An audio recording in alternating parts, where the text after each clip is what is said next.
Pharyngitis यानी कि throat inflammation, ये एक इन्फेक्शन होती है या इरिटेशन हो सकती है फेरिंग्स में यानी कि थ्रोट के अंदर, जिसे उर्दू में हलक कहते हैं। ठीक है, अब इसके सिम्टम्स क्या होते हैं? इसके सिम्टम्स में सबसे पहला सिम्टम होता है ऑफ कोर्स सोर थ्रोट का। गले में दर्द होता है पेशेंट को, कोई भी चीज खाना, निगलना, लिक्विड्स का भी इवन दो वो आसानी से नहीं निगल पा रहे हो तो उन्हें तकलीफ हो रही होती है। फिर जब सोर थ्रोट या इन्फेक्शन ये हो जाता है, जब ये फेरेंजाइटिस हो जाता है तो पेशेंट को फीवर होता है, फीवर के साथ साथ उसको सर्दी लगती है, हेडेक हो जाता है, बहुत कमजोरी महसूस कर रहा होता है। और ऑब्वियसली जब सोर थ्रोट होगा तो फिर ड्राई कॉफिंग की भी शिकायत पेशेंट लेकर आता है। ये तो थे सिम्टम्स, लेकिन अब ट्रीटमेंट क्या किया जाए? ट्रीटमेंट से पहले प्रॉपर डायग्नोजिंग बहुत इंपॉर्टेंट है।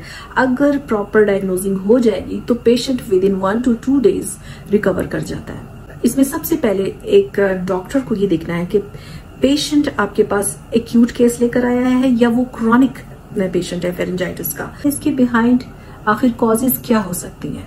अगर तो एक्यूट है तो उसके अंदर वायरल इन्फेक्शन हो सकता है या बैक्टीरियल इन्फेक्शन हो सकता है। वायरसेस में अमूमन इन्फ्लुएंजा वायरस, एडिनो वायरस या मोनोन्यूक्लियोसिस वायरस इन्वॉल्व होता है, और बैक्टीरियल इन्फेक्शन में ज्यादातर स्ट्रेप्टोकोकस बैक्टीरिया इन्वॉल्व होता है।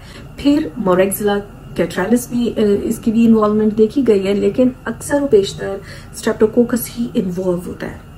अगर देखें क्रॉनिक है, अगर पेशेंट ये कह रहा है कि अक्सर उसका गला खराब रहता है, अगर मेडिसिन लेता रहता है तो ठीक हो, जैसे मेडिसिन छोड़ता है उसका गला दोबारा खराब हो जाता है, तो उसके बिहाइंड इट मींस वायरस या बैक्टीरिया इन्वॉल्वमेंट नहीं है, उसके बिहाइंड कोई और रीजंस हो सकते हैं। आपने उनको रूल आउट करना है, और उसके लिए क्या है, आप उनसे ये क्वेश्चन कर सकते हैं कि अक्सर देखा गया है कुछ एनवायरमेंटल ऐसे एलर्जेंस पाए जाते हैं, जैसे कि स्मोक एलर्जी हो सकती है किसी को डस्ट एलर्जी हो जाती है, तो ऐसी सूरत में अक्सर लोगों के गले खराब रहते हैं। बाज लोगों को स्मोकिंग की बहुत ज्यादा सिगरेट नोशी की आदत रहती है, तो जो उनके अक्सर गला खराब रहता है, वो अक्सर यही कहते हैं कि उनका गला हमेशा खराब रहता है, तो वो ये डायग्नोज नहीं कर पा रहे होते कि smoking is one of the reasons.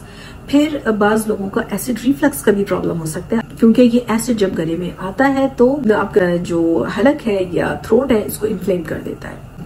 अब ट्रीटमेंट जो है अकॉर्डिंगली होगा। एक मर्तबा आपने ठीक से डायग्नोज कर लिया तो फिर ट्रीटमेंट बहुत इजी हो जाता है। अब होम्योपैथी में ट्रीटमेंट बहुत इजी है, बहुत मौसर है।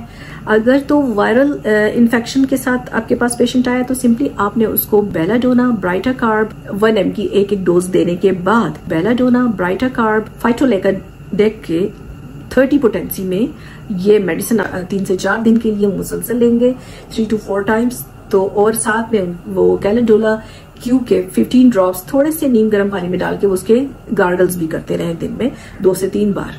इससे जो है इन्फ्लेमेशन जल्दी खत्म हो सकती है।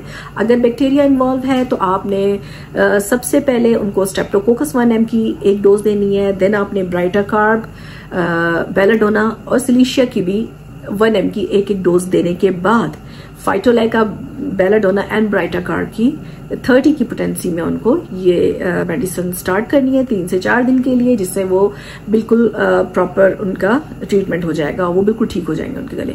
और इसके अलावा गार्गल उन्होंने कैलेंडोला के हर सूरत में, अब मैं जितनी भी कॉजेज बताऊंगी उसमें कैलेंडोला क्यू के उन्होंने गार्गल्स करते रहने हैं। फिर इसके अलावा जब अब मैंने आपको जो दूसरे कॉजेज बताए जिनमें एसिड रिफ्लक्स है, तो आपने उनका सोर थ्रोट का यही ट्रीटमेंट जारी रखने के साथ साथ उनका एसिड रिफ्लक्स का ट्रीटमेंट लाजमी करना है। नहीं तो ये पेशेंट आपकी भी मेडिसिन लेगा और फिर जब मेडिसिन खत्म होगी तो ऑफ कोर्स दोबारा से ये सिम्टम्स आ जाएंगे और वो बोलेगा कि मुझे तो इन दवाइयों से कोई आराम नहीं आया।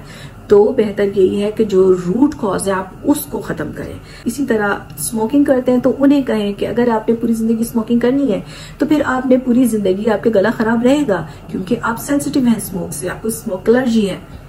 नहीं तो आपको स्मोकिंग क्विट करनी होगी अगर आप चाहते हैं कि आपका जो है वो सोर थ्रोट का प्रॉब्लम हमेशा के लिए सॉल्व हो जाए, आपको मेडिसिन बार बार ना लेनी पड़े।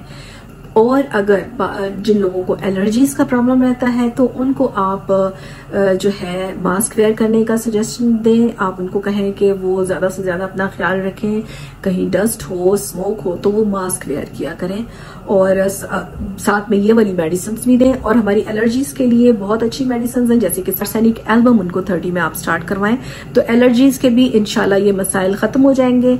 अकॉर्डिंगली अगर वो कोई और सिम्टम्स भी साथ में लेकर आते हैं तो ये तमाम सिम्टम्स, ये तमाम मसाइल उनके खत्म हो सकते हैं। अब मैंने जितनी भी आपको मेडिसिन बताई हैं इनके अंदर ना सिर्फ सोर थ्रोट को ठीक करने की सलाहियत है बल्कि बॉडी एक स्पीड से खत्म हो जाएंगे और फीवर भी खत्म हो जाएगा। मेडिकेशन के साथ साथ पेशेंट ने और क्या करना है, आपने उनको सजेस्ट करना है कि वो ज्यादा से ज्यादा पानी का इस्तेमाल करें, अपनी बॉडी को हाइड्रेट रखें, और उन्होंने ठंडे यानी कोल्ड ड्रिंक्स वगैरह का इस्तेमाल नहीं करना है। अपने तमाम पेशेंट्स को वो किसी भी तकलीफ के साथ आए, आपने हर तरह के जो ये कार्बोनेटेड ड्रिंक्स होते हैं, सोडा ड्रिंक्स होते हैं, इनसे हमेशा उनको मना करना है, बल्कि ये जो डब्बे के जूसेस होते हैं इनसे आपने इनको इस्तेमाल से रोकना है।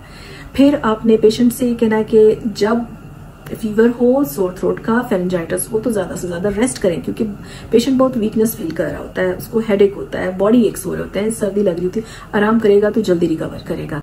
तो जनाब ये थी आज की इन्फॉर्मेशन फेरेंजाइटिस के ऊपर। Stay healthy and stay happy.